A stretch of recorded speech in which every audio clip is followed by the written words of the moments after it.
So I'm Eleri Butler, I'm Chief Executive Officer at Welsh Women's Aid, and I've been in the organisation for coming up to 4 years now, 4 years in November.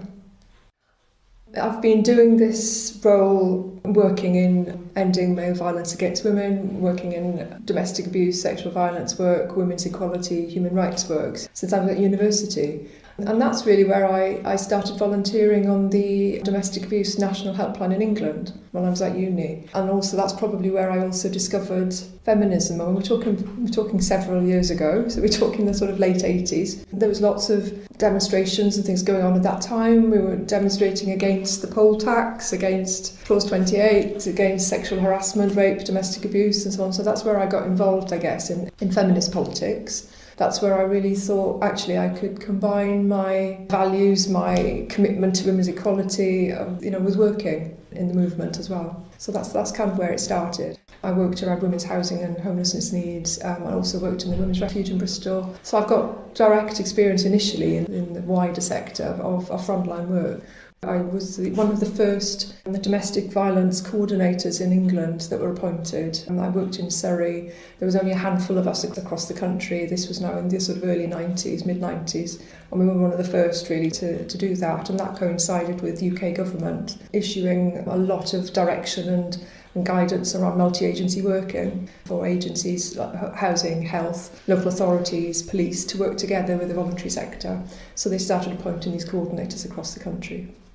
I guess I believed we could make a change as women, as women's groups. It was very much part of a feminist approach that we were wanting to make sure that women who were experiencing sexual violence, rape, domestic abuse and other forms of violence and abuse, whether it was in their home, in their community or in their relationships, in whatever context, if we could all get together, share information, going back to that kind of 1970s consciousness raising stuff, I guess, share what's happening and bring it out into the open and try to create change. In the earlier days in services, there wasn't so much of a them and us. There wasn't sort of service users, clients and, women were using services and children were using services and those working in services. We were very much united from a both providing a service perspective in relation to what are your rights in relation to housing, to legal rights and welfare benefits and everything else to help address the abuse going on, but it was also about being united in campaigning for change.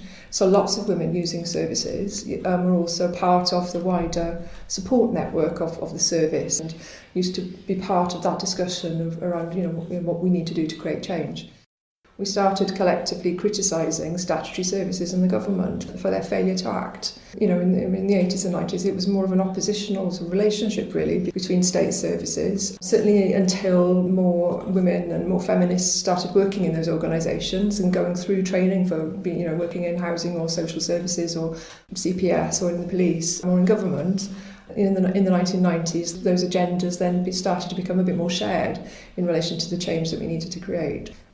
It still is challenging. It's very difficult to make sure that survivors and women's voices and women's services voices and experiences and expertise and their learning from decades of doing this work is used to inform and influence and create that change in the public sector.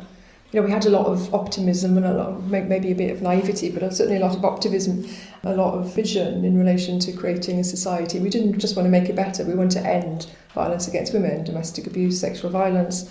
But part of that was about having discussions, and sometimes quite difficult discussions, about this is about power and control, this is about patriarchy, this is about male entitlement, this is about a shift in power between groups of people. And those conversations are really difficult to have because domestic abuse and sexual violence and other forms of violence and abuse are directly related to the inequality of women and girls in society. Whilst it was relatively straightforward to talk to services about what they needed to do to identify and respond to this individually or with families, to actually then say, well, actually, this is about structural oppression, this is about inequality, this is about patriarchy, this is about intersecting discrimination, linked with sexism, racism, homophobia, and so on. Those are the challenges we need to address together to make sure that this is prevented, not just about putting a sticking plaster on it, so that we can collectively say, these are issues for us, these are issues for our movement.